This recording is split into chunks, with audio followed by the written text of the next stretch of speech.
Action short movie এখন বনাই আছোঁ পুৰা ৰোমাঞ্চ। নমস্কাৰ বন্ধুসকল, মই গগন আৰু আপোনালোকে চাইছে গগন লাইফত। আজি আপোনালোকৰ লগত বিশেষ এটা ভিডিঅ' লৈ আহিছোঁ, বিশেষ কথা কিছুমান শ্বেয়াৰ কৰিবলৈ আহিছোঁ। বন্ধুসকল, আমি আগতেও কৈছিলোঁ মাৰ্চেল আৰ্ট শিক্ষাৰ প্ৰয়োজনীয়তাটো কি। আমি মাৰ্চেল আৰ্টৰ সমৰ কলাৰ প্ৰয়োজনীয়তাৰ বিষয়ে ক'ম। এইখিনিতে মই আপোনালোকক কওঁ, যিসকল গগন লাইফ আপোনালোকে নতুনকৈ আছে তেওঁলোকে আমাৰ চেনেলটো ছাবস্ক্ৰাইব কৰি দিব, কাষত থকা বেল আইকনটো দবাই দিব, যাতে আমি আপলোড কৰি থকা ভিডিঅ'সমূহৰ ন'টিফিকেশ্যনবোৰ আপোনালোকে পোনপটীয়াকৈ পায়। এতিয়া আমি বিষয়বস্তু লৈ মাৰ্চেল আৰ্ট আমি প্ৰথমতে কওঁ যুৱকসকলৰ কাৰণে কিয় প্ৰয়োজন। আৰু সাম্প্ৰতিক সময়ত যুৱকসকলৰ কাৰণে এইটো কাৰণেই প্ৰয়োজন, বৰ্তমান সময়ত যুৱকসকল যুৱ উশৃংখল বুলি কৈ থাকে। আচলতে আমি কওঁ যুৱকসকল উশৃংখল নহয়, আৰু যুৱকসকল এইটো কাৰণে উশৃংখল নহয় কাৰণ যুৱকসকলে আমাৰ সমাজৰ শক্তি আৰু আমাৰ দেশৰ শক্তি, গোটেই বিশ্ব মানৱ সমাজৰ সেই শক্তি কাৰণে আমি কওঁ যুৱকসকল উশৃংখল নহয়। যুৱকসকলৰ চিন্তাধাৰাটো অলপ বেলেগ, আধুনিক টাইপৰ চিন্তাধাৰা, সেইটো কাৰণে তেওঁলোকৰ হয়তো কিছুমান কাম কৰোঁতে অলপ বেলেগ হৈ যায়।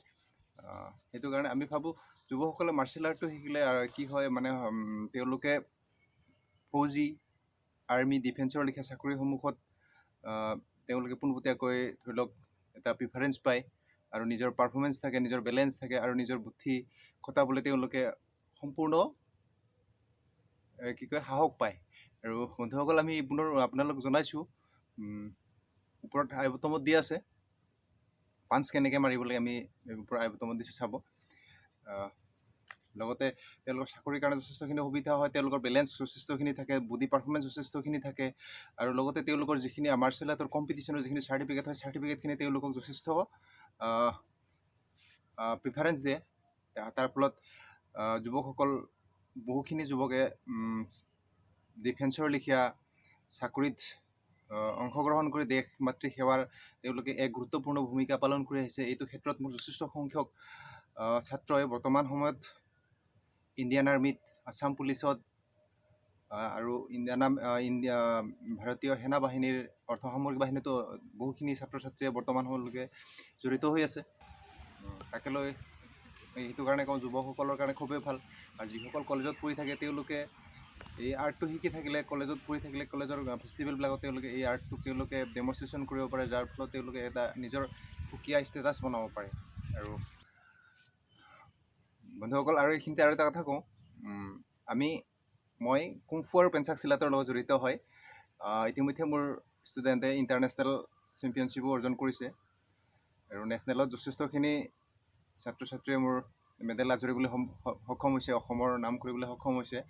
আৰু মোৰ ফেচবুকত চালে আপোনালোকে গম পাব, গগনশ্ৰী বদচা বুলি মোৰ ফেচবুক আছে, তাত চালে আপোনালোকে গম পাই যাব।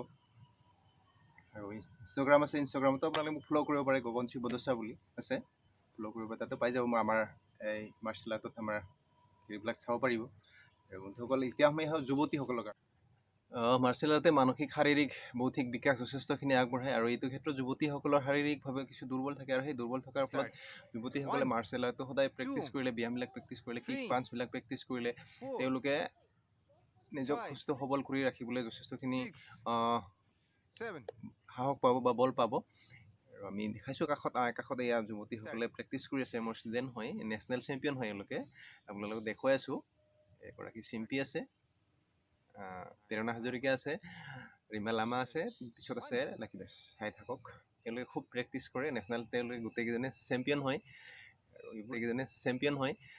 আৰু এইবোৰ আপোনালোকৰ আচলতে আশীৰ্বাদৰ কাৰণে আমি আগবাঢ়ি গৈছোঁ। গতিকে বন্ধুসকল, আপোনালোকে চেষ্টা কৰক, যিসকল আমাৰ চেনেলটোৰ লগত জড়িত হৈ আছে বা মাৰ্চেল আৰ্টৰ লগত জড়িত হৈ আছে। আৰু এটা কথা আমি অনুৰোধ কৰোঁ যে মাৰ্চেল আৰ্টটো মোৰ ওচৰত শিকিবলৈ তেনেকুৱা কথা নহয়। আপোনালোকে এটা কথা চাব, আপোনালোকৰ কাষতো ভাল ইনষ্ট্ৰাক্টৰ থাকিব পাৰে, তেওঁলোকে হয়তো ভাল এটা স্কোপ পোৱা নাই, যাৰ ফলত তেওঁলোকৰ টেলেণ্টসমূহ হয়তো কাৰোবাক দিব পৰা নাই। আৰু দিব নোপোৱাৰ কাৰণ কি হ'ল, তেওঁলোকে কিছুমানে হয়তো বুজি নাপায় কোনটো ৰাস্তাত যাব লাগে, এটা এছ'চিয়েশ্যনৰ আণ্ডাৰত যাব লাগে নে নিজৰ ব্যক্তিগত এটা মাৰ্চেল আৰ্ট চলাই থাকিবলৈ, সেই বস্তু নাজানে কাৰণে তেওঁলোকে হয়তো স্কোপ এটা দিব পৰা নাই। গতিকে আমি অনুৰোধ কৰিছোঁ, যিসকল ইনষ্ট্ৰাক্টৰে এতিয়াও কোনো হেৰি কৰা নাই, তেওঁলোকে কোনোবা এটা ভাল এছ'চিয়েশ্যন এটা লগত আহি লওক, যেনে পেঞ্চাক চিলাত, আছাম পেঞ্চাক চিলাত আণ্ডাৰত আহিব পাৰে, ইণ্ডিয়ান পেঞ্চাক চিলাত ফেডাৰেশ্যনৰ আণ্ডাৰতো আহিব পাৰে, এটা এছিয়ান অলিম্পিক কাউন্সিল অফ এছিয়াৰ দ্বাৰা ৰিকগনাইজ এটা মাৰ্চেল আৰ্ট এছ'চিয়েশ্যন হয়, সৰ্ববৃহৎ এছ'চিয়েশ্যন হয়, যিটো এতিয়া ministry of youth affairs and sports India গভৰ্ণমেণ্টেও ৰিকগনাইজ হৈছে, স্পৰ্টছ অথৰিটি অফ ইণ্ডিয়াও ৰিকগনাইজ হৈছে। গতিকে আপোনালোকে পেঞ্চাক চিলাত আৰামছে কৰিব পাৰে, একদম ধুনীয়া মাৰ্চেল আৰ্ট, এটা কালাৰফুল মাৰ্চেল আৰ্ট, শিকায়ো ভাল লাগিব, খেলায়ো ভাল লাগিব। কাৰণে একচুৱেলি যুৱতী বুলি নহয়, আচলতে কিশোৰীৰ পৰা এই মাৰ্চেল আৰ্ট যথেষ্টখিনি প্ৰয়োজন। আৰু সাম্প্ৰতিক সময়ত কি হয়, বৰ্তমান আমাৰ সাম্প্ৰতিক সময়ত যুৱতীসকলৰ বিভিন্ন ক্ষেত্ৰত তেওঁলোকে সমস্যাৰ সন্মুখীন হ'বলগীয়া হয়। অকলে যাব নোৱাৰে, অকলে ফুৰিব নোৱাৰে। কিন্তু বৰ্তমান প্ৰতিযোগিতাৰ যুগৰ সময়ত অকলেতো চলিব লগা হয়। সেইটো কাৰণে আমি কওঁ যুৱতীসকলৰ কাৰণে মাৰ্চেল আৰ্টটো যথেষ্ট প্ৰয়োজন আছে। আৰু মাৰ্চেল আৰ্ট শিকি থাকিলে, মাৰ্চেল আৰ্ট পাঁচবিলাক মাৰি থাকিলে তেওঁলোকৰ এনেকুৱা এটা বেলেঞ্চ আহিব, এনেকুৱা এটা কনফিডেঞ্চ আহিব, হয়তো তেওঁলোকে নিজে কিছুমান ডিচিশ্যন ফটাফট ল'ব পাৰিব, আৰু যাৰ ফলত তেওঁলোকে নিজে নিজক ৰক্ষা কৰিব পাৰিব। আৰু দুষ্কৃতিকাৰীৰ নিজে নিজক বচাব পৰা এক ক্ষমতা থাকি যায়, ক্ষমতা হয়। আৰু নিজৰ ওপৰত, নিজৰ আত্মশক্তিৰ ওপৰত যথেষ্টখিনি বিশ্বাস আহে মাৰ্চেল আৰ্ট কৰিলে। মাৰ্চেল আৰ্টৰ যিবিলাক আমাৰ ব্যায়াম আছে, যিবিলাক আমাৰ কলা কৌশল আছে, সেই কলা কৌশলখিনি কৰি থাকিলে তেওঁলোকৰ যথেষ্টখিনি কি হয়, চেল্ফ ডিফেন্স কৰিব পৰা, নিজে নিজক ৰক্ষা কৰিব পৰা এক শক্তি আহি পৰে। সেইটো কাৰণে আমি কওঁ আমি বৰ্তমান দুটা দিলোঁ। আৰু লগতে কি হয়, কিছুমান আমাৰ বেমাৰ আজাৰ থাকে, বেমাৰ আজাৰবোৰ সেই মাৰ্চেল আৰ্টৰ ব্যায়ামসমূহ কৰি থাকিলে আঁতৰি গৈ থাকে। আৰু বন্ধুসকল, আমি পুনৰবাৰ কৈছোঁ, আমি মাৰ্চেল আৰ্ট, পেঞ্চাক চিলাত আৰু কুংফুৰ লগত জড়িত হয়। আৰু আমি আগতেও কৈছোঁ, আই বটমত দিয়া আছে চিম্পী ডেকা, নেশ্যনেল গ'ল্ড মেডেলিষ্ট, ভিডিঅ' দিয়া আছে, চাব। আৰু বন্ধুসকল, আমি পুনৰবাৰ কওঁ আপোনালোকক, মাৰ্চেল আৰ্ট শিকক, নিজৰ ষ্টেটাছটো ধুনীয়াকৈ বঢ়াওক। আৰু এটাই কথা হয়, মাৰ্চেল আৰ্ট শিকিলে সদায় দুৰ্নীতিৰ পক্ষত নাযায়, সদায় সন্নীতিৰ মাজতে থাকে। আৰু যিসকলে ৰিয়েল মাৰ্চেল আৰ্ট কৰে তেওঁলোকৰ কাৰণে দুৰ্নীতিটো কোনোদিনে নহয়, আদৰণীয় নহয়। আৰু সদায় মাৰ্চেল আৰ্ট শিকা মানুহে দুৰ্নীতিৰ পৰা বাহিৰত থাকে। আৰু এইটো নিজৰ কেৰেক্টাৰ গঢ়াত মাৰ্চেল আৰ্টে যথেষ্টখিনি ভূমিকা প্ৰদান কৰে।